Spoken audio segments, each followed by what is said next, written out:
할렐루야. 주님의 은혜와 평안이 여러분과 늘 함께하기를 간절히 바랍니다. 고려대학교 심리학과 교수이신 박선웅 교수님께서 정체성의 심리학이라는 책을 쓰셨습니다. 혼란스러운 이 세상, SNS와 또 많은 정보와 또 여러 가지 정보의 홍수 속에서 혼란스럽고 어지러운 이 세상 가운데서 나는 누구인지, 나는 어떻게 살아가야 하는지, 나는 무엇을 선택하며 살아가야 되는지에 대해서 굉장히 쉽게 쓴 책입니다.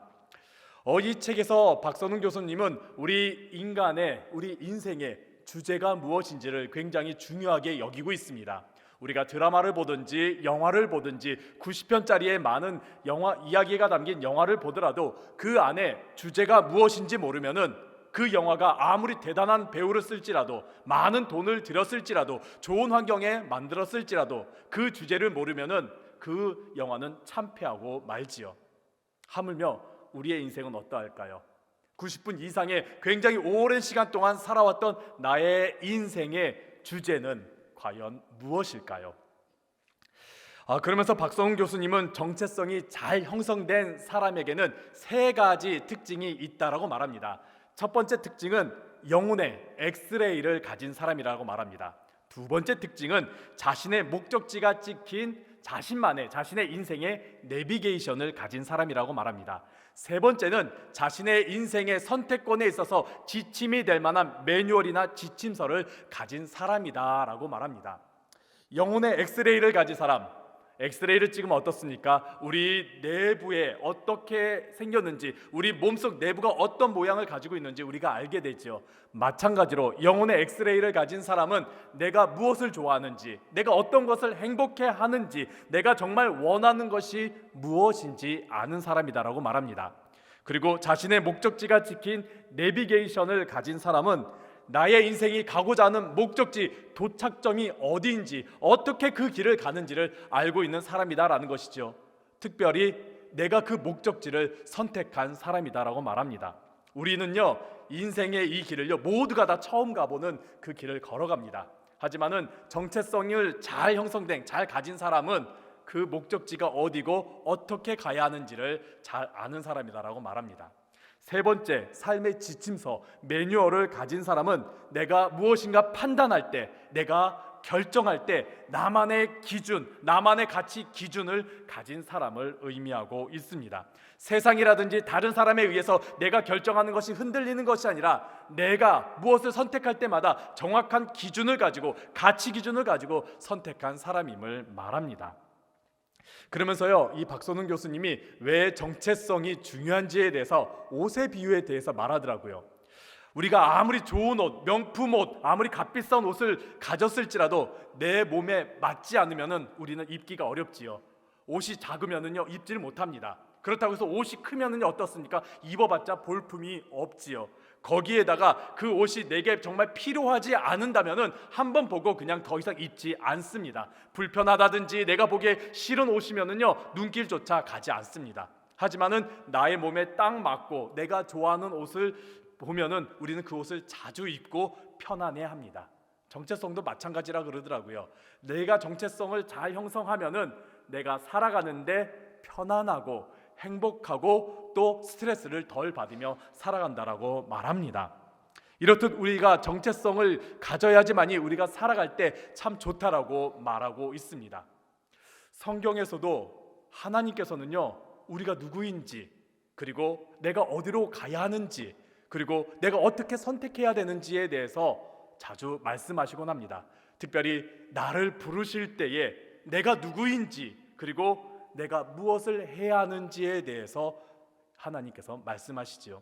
하나님께서 아브라함을 부르셨을 때 그 사람이 아브라함이 누구인지, 그리고 아브라함이 어디로 가야 하는지, 그리고 무엇을 해야 하는지를 하나님께서 말씀해 주시지요. 예수님께서 제자들을 선택하실 때, 또 제자들을 부르실 때 그 제자의 이름에 대해서, 그가 누구인지, 무엇을 해야 하는지, 또 어떻게 가게 될지 그에 대해서도 말씀해 주십니다.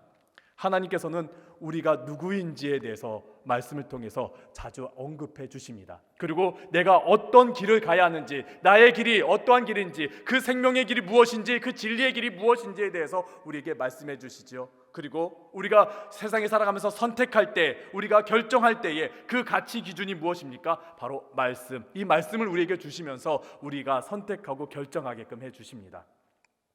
이렇듯 하나님께서는요, 내가 누구인지 그리고 내가 어떻게 살아가야 되는지에 대해서 말씀을 통해 우리에게 알려주십니다. 세상과 다르게요, 세상은 내가 누구인지 그 정체성을 말할 때 기준은 바로 나 자신이지만은 하나님께서 내가 누구인지 알려주실 때 그 기준은 바로 하나님이십니다. 나는 하나님의 자녀입니다. 나는 하나님의 구원받은 사랑받는 하나님의 백성입니다. 내가 가야 할 길은 하나님께서 예배해 주시고 인도해 주신 길입니다. 그리고 나의 결정의 기준은 바로 하나님께서 내게 주신 말씀이지요.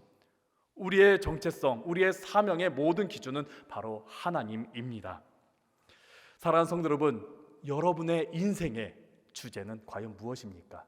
그리고 여러분은 지금 어디로 가고 계십니까? 그리고 여러분만의 지침서, 매뉴얼은 무엇입니까? 오늘 함께 나눈 말씀 이사야서는 굉장히 혼란스러울 때 쓰여진 예언서입니다. 외부적으로는 아수르와 바벨론이라는 거대한 제국이 이스라엘을 굉장히 혼란케 만들고 있었습니다. 그렇다고 내부적으로 튼튼했을까요? 그렇지도 않습니다. 내부적으로는 굉장히 타락했습니다. 윤리적, 도덕적, 성적으로 굉장히 타락한 때였고, 정의는 땅에 떨어졌으며 약자들의 것을 빼앗으면서 굉장히 혼란스럽고 어지러운 때였습니다. 외부적으로 강자들 때문에 어지러웠고, 내부적으로는 타락하면서 혼란스러웠을 때에, 그때에 이스라엘은 자신이 누군지, 자신이 어떻게 살아가야 하는지, 자신들이 어떠한 삶을 살아가야 되는지에 대해서 망각한 채 자기 마음대로 죄 가운데서 욕망 가운데 살아가게 되었지요. 그러한 이스라엘 향해서 자신의 정체성, 자신의 누구인지를 잊어버린 그러한 이스라엘 향해서 심판하신 내용이 이사야서 1장부터 39장까지에 있는 내용입니다. 하나님께서 그들을 심판하신 내용, 너희들의 본분, 너희들이 누구인지 잊었기 때문에 너희들이 하는 모든 행동들, 악한 행동들에 대해서 하나님께서 심판하시는 내용이 이사야서 전반부 1장부터 39장까지에 있는 내용입니다. 근데 이사야서는 여기서 끝이 나지 않습니다. 40장부터는 하나님께서 위로하시는 내용, 회복하는 내용이 나옵니다. 특별히 40장 1절에 이렇게 시작합니다. 너희의 하나님이 이르시되 너희는 위로하라, 내 백성을 위로하라 라고 말씀하며 40장이 시작됩니다. 하나님께서 우리를 위로하시면서 우리를 회복시키시려는 말씀이 이제 40장부터 쭉 이어가면서 42장에 이르러서는 하나님께서 우리를 택하시려는 내용이 담겨져 있습니다. 하나님께서 우리를 택하시려고 하는데, 우리가 하나님의 말씀을 잘 듣지 못하는 귀머거리일지라도, 우리가 하나님께서 우리에게 행하시는 일들을 볼지 못하는 소경일지라도 하나님께서 우리를 택하시려는 장면이 나옵니다. 그리고 43장에 이르러서 하나님께서 우리를 부르시는 장면이 나옵니다. 그 부르신 가운데 내가 누구인지에 대해서 나타내주고 있습니다. 그 내용이 오늘 본문 7절에 나타나는데, 내가 누구냐? 나는 하나님의 이름으로 불려지는 자이다. 두 번째, 내가 누구냐? 나는 하나님의 영광을 위하여 창조한 자이다 라는 것을 7절에서 말씀합니다. 더불어 10절에 가서는 하나님께서 우리가 무엇을 해야 하는지, 어떤 길을 가야 되는지에 대해서 말씀하는데, 10절에서 이렇게 말합니다. 우리는 하나님의 증인으로서 살아가야 됨을 말하고 있습니다. 오늘 본문을 통해서 우리는 하나님의 부르심 가운데 내가 누구인지, 그리고 나는 무엇을 해야 되는지에 대해서 보게 됩니다. 나는 하나님의 이름으로 부름받은 자입니다. 나는 하나님의 영광을 위하여 창조된 자입니다. 그리고 나는 하나님의 증인으로서 살아가야 되는 자입니다. 오늘 이 세 가지를 함께 나눠보도록 하겠습니다. 첫 번째입니다. 나는 하나님의 이름으로 불려지는 자입니다. 본문 초반절에 이렇게 시작합니다. 내 이름으로 불려지는 모든 자, 내 이름으로 불려지는 모든 자, 하나님의 이름으로 불려지는 자를 의미하고 있습니다. 하나님께서 이름을 부르실 땐 특별한 의미가 있습니다. 그 의미에 대해서 오늘 본문 윗부분 43장 1절에서 나타나 있는데, 우리 함께 43장 1절에 있는 말씀 함께 읽어보도록 하겠습니다. 야곱아, 너를 창조하신 여호와께서 지금 말씀하시느니라.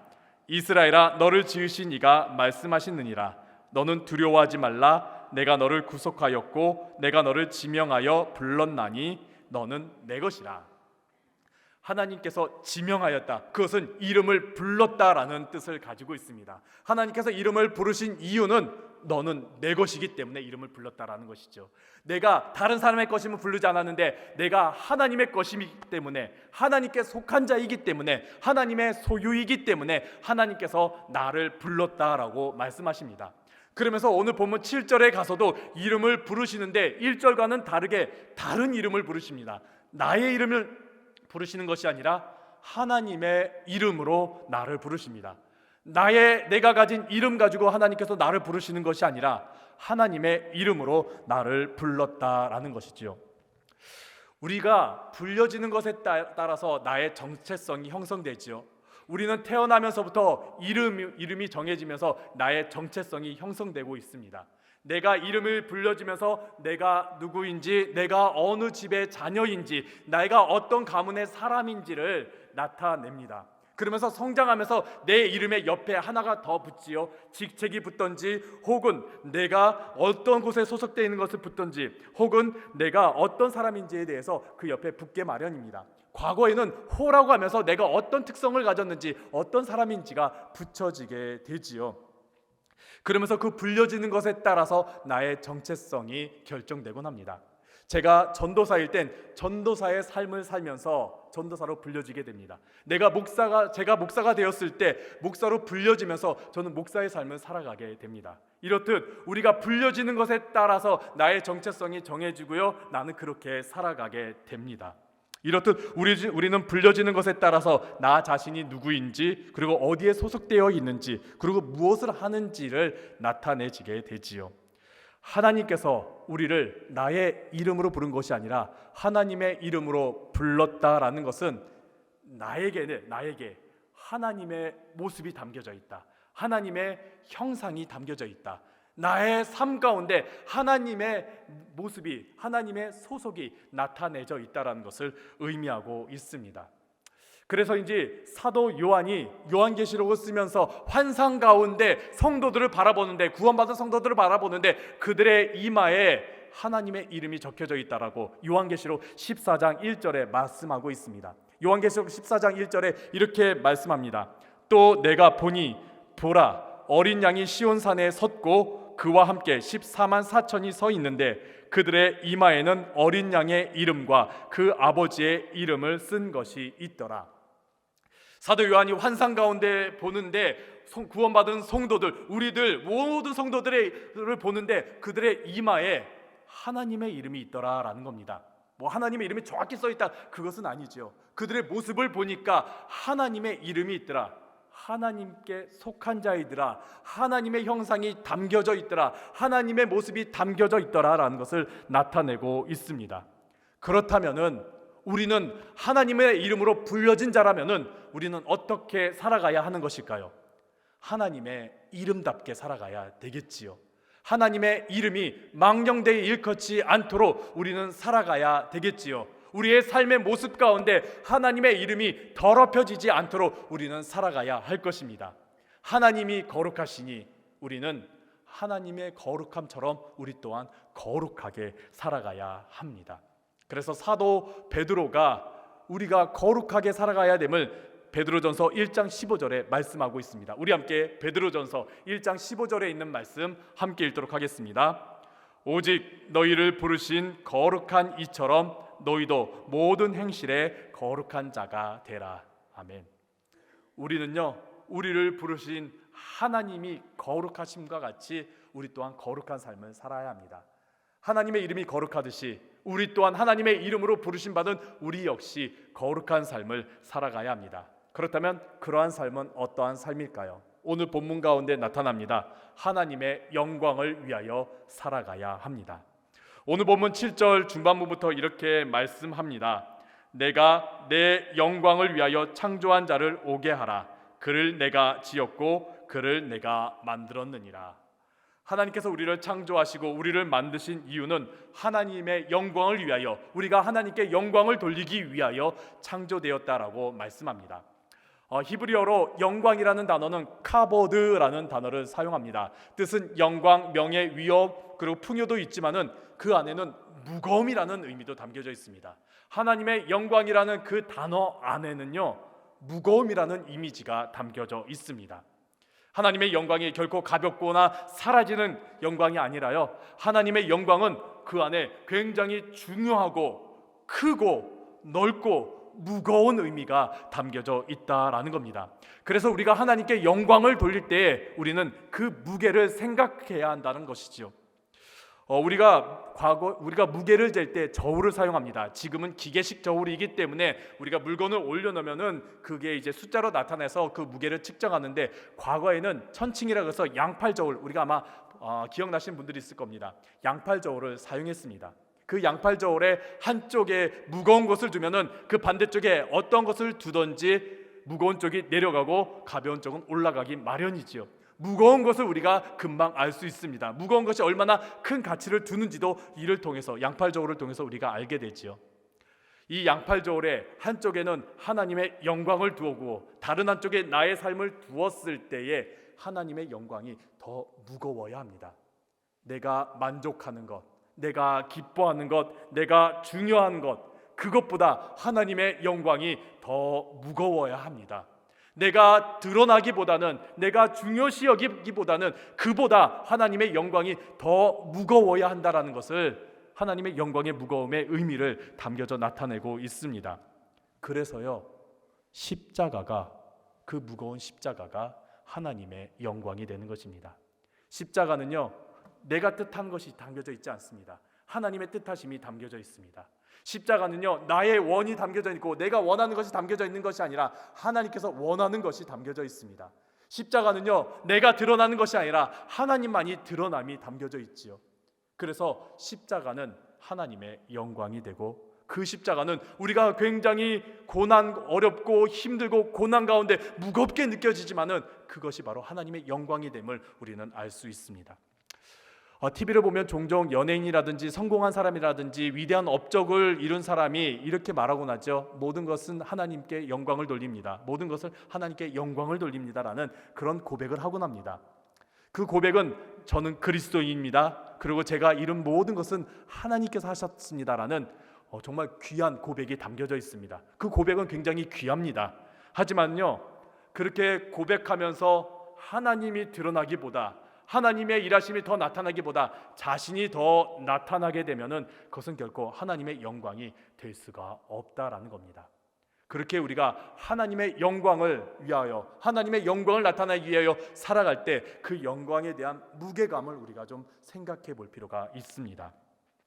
살아가는 성도 여러분, 우리는 하나님의 영광을 위하여 창조된 자들입니다. 우리는 살아갈 때에 하나님의 영광을 나타나기 위하여 살아가야 합니다. 하나님은 우리가 하나님께 영광을 돌리기 위하여 지금도 계속해서 우리의 삶을 만들어 가고 계십니다. 하나님께서 우리에게 직분을 주신 것, 우리에게 사명을 주신 것, 또 우리에게 지금 직장을 주시고 내가 하는 일들을 주신 것은 나를 드러내고자 하는 것이 아니라, 내가 정말 만족하고자 하는 것이 아니라 하나님께 영광을 돌리기 위함인 것임을 우리가 기억하며 살아가시길 바랍니다. 그 영광 가운데는 반드시 십자가, 그 무게가 담겨져 있어야 합니다. 그렇다면요, 여러분, 우리가 하나님께 영광을 돌리기 위하여 살아갈 수 있는 방법이나 혹은 모습은 무엇일까요? 오늘 본문 그 아랫부분 10절에 그것이 나타나져 있습니다. 우리 함께 10절에 있는 말씀 함께 읽어보도록 하겠습니다. 나 여호와가 말하노라, 너희는 나의 증인, 나의 종으로 택함을 입었나니 이는 너희가 나를 알고 믿으며 내가 그인 줄 깨닫게 하려 함이라. 나의 전에 지음을 받은 신이 없었느니라. 나의 후에도 없으리라. 우리가 하나님께 영광을 돌리기 위하여, 또 우리가 하나님께 부름받은 그 이유는 무엇이냐, 내가 해야 될 것은 무엇이냐, 바로 나는 하나님의 증인으로서의 삶을 살아가야 합니다. 증인은요, 어떠한 사실을 목격하고 증명하는 사람입니다. 어떠한 사실을 내가 직접 체험하고 내가 직접 보고 내가 직접 들은 것을 사람들에게 알리는 것이죠. 나를 알리는 것이 아니라 내가 경험한 것, 내가 들은 것, 내가 본 것을, 그것 자체를 나타내고 알리는 게 바로 증인입니다. 우리가요, 하나님의 증인된 삶으로 살아가기 위해서는요, 내가 하나님께 받은 은혜, 내가 하나님께 받은 사랑, 그리고 나의 삶 가운데 일하신 그 모든 것을, 또 내 삶 가운데 말씀하신 그 모든 내용들을 내가 직접 체험하고 고백하는 것이 바로 증인된 삶이다라는 것입니다. 하나님께서 나를 구원하신 것, 하나님께서 나에게 사랑을 베풀어 주시는 것, 하나님께서 나의 삶 가운데 놀라운 일을 행하시는 것, 또 내가 살아가면서 전 곳곳에서 또 때때마다 나에게 귀한 음성을 들려주신 것, 그 모든 것을 사람들 앞에서 내가 이런 체험을 했다라가 아니라 하나님께서 내게 이런 일을 행하셨다라고 사람들에게 나타내고 알리는 게 바로 증인된 삶입니다.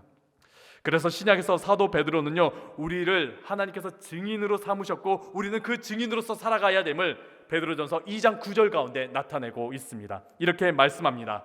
그러나 너희는 택하신 족속이요 왕같은 제사장들이요 거룩한 나라요 그의 소유된 백성이니 이는 너희를 어두운 데서 불러내어 그의 기이한 빛에 들어가게 하신 이의 아름다운 덕을 선포하게 하려 하심이라. 하나님께서 우리를 부르셨습니다. 우리를 하나님의 택하신 족속으로, 또 제사장으로, 하나님의 거룩한 나라, 무엇보다 하나님의 소유로서 우리를 불러주셨습니다. 우리를 택해 주셨습니다. 그러면서 우리에게 주신 사명은 무엇이냐? 아름다운 덕을 선포하라. 하나님께서 우리에게 행하신 일들, 하나님께서 우리에게 베푸신 은혜, 또 하나님께서 우리에게 베풀어 주신 그 사랑을 사람들에게 선포하고 증거하도록 우리를 불러주시고 택해 주셨다라는 겁니다. 그런데요, 이 증인된 삶이요 쉽지만은 않아요. 구약에 하나님의 증인으로서 살아갔던 많은 선지자들의 삶이 어떠했습니까? 굉장히 어려웠지요. 핍박도 받았습니다. 죽임도 당했습니다. 굉장히 어려웠습니다. 신약이요, 증인된 삶을 살아갔던 초대교회 그리스도인들은 어떠했습니까? 죽임당했습니다. 핍박받았습니다. 고난을 당했습니다. 그렇기 때문에 이 증인된 삶, 내가 예수 그리스도를 증거하고 내가 하나님을 내 삶 가운데 증거하는 이 삶이요, 어떻게 보면 내가 할 수 있습니다라고 고백하겠지만은요, 막상 현장 가운데서는요 쉽지가 않아요. 어렵습니다. 두렵기도 합니다. 그런데 오늘 말씀은 그냥 증인된 삶을 살아라로 끝나지 않습니다. 오늘 말씀 이후에 이사야서 43장 19절과 20절 가운데서 하나님께서 우리 삶 가운데 행하시는 일을 나타내 주십니다. 우리 함께 이사야 43장 19절과 20절에 있는 말씀 함께 읽도록 하겠습니다.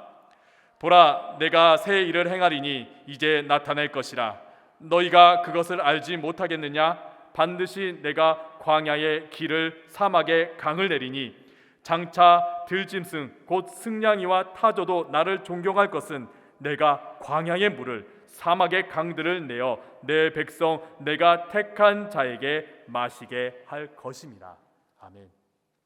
우리 눈앞에 막막한 광야와 사막과 같은 그런 삶의 현장 속에 있을지라도, 내가 증인된 삶을 살아가는데 메마른 땅을 걷는 것 같은 그런 상황 같을지라도 하나님께서는 우리의 삶 가운데서 새 일을 행하신다라고 말씀하십니다. 날마다 새 일을 행하신다라고 말씀하십니다. 막혔던 길에 우리에게 걸어갈 길을 만들어주시고 정말 메마른 땅에 강을 내어 생명이 넘치는 삶을 살아갈 수 있도록 우리 가운데 새 일을 행하시겠다라고 말씀하십니다.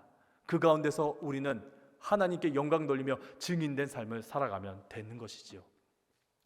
찰스 카우만이 쓴 젊은이를 위한 명상 중에 있던 한 이야기입니다. 한 청년이 방탕한 삶을 살았습니다. 매일마다 술 마시면서 술주정뱅이 친구들과 함께 사고를 치면서 방탕한 삶을 살아가게 되었습니다.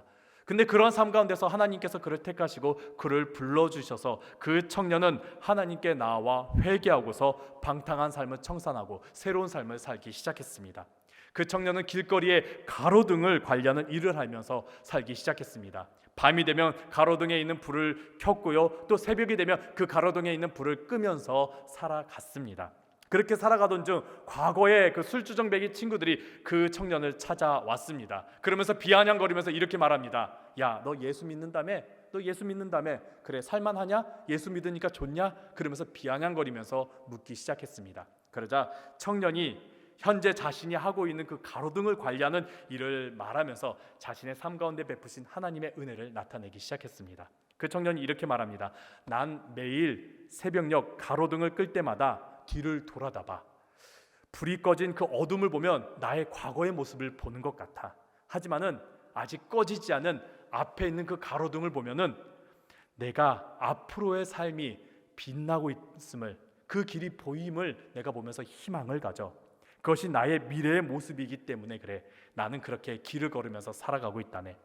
그러자 그 말을 들은 술조정뱅이 친구가 그 청년 향해 비아냥거리며 조롱하면서 이렇게 말합니다. 이 멍청한 녀석아, 그렇다면 마지막 가로등불이 꺼지면 너는 어떻게 되는 거니? 너는 어둠 가운데 있는 거니? 너에게 희망이 있는 거니? 라면서 비아냥거립니다. 그러자 그 청년이 웃으면서 이렇게 말합니다. 마지막 등불이 꺼지면 새벽녘이 밝아와. 더 이상 등불을 켜지 않아도, 등을 켜지 않아도 밝은 새벽이 와. 나는 더 이상 등불을 킬 필요가 없어. 그렇게 말합니다. 우리는 살아가면서요, 끝났다라고 여겨질 때 종종 있습니다. 우리는 살아가면서 나의 삶에 빛은 없어, 길은 없어, 나에게 가능성은 없어라고 말할 때가 있습니다. 하지만은 그럴 때에요, 하나님께서 우리의 삶 가운데 새 일을 행하고 계십니다. 우리가 빛이 없다라고 여겨졌을 때 하나님께서는 우리에게 새벽을 맞이하게 해주시면서 더 큰 빛으로 우리의 삶을 비춰주십니다. 우리가 더 이상 길이 없다라고 여겨질 때 하나님께서는 말도 안 되게 홍해 가운데 길을 만들어 주시고요, 아무것도 보이지 않는 사막 가운데 길을 만들어 주십니다. 우리가 가능성이 없고 이제 죽을 수밖에 없다라고 여겨질 때 하나님께서는 정말 죽음과 같은 그 광야와 사막 가운데 강을 내시면서 생명이 넘치게 만들어 주십니다.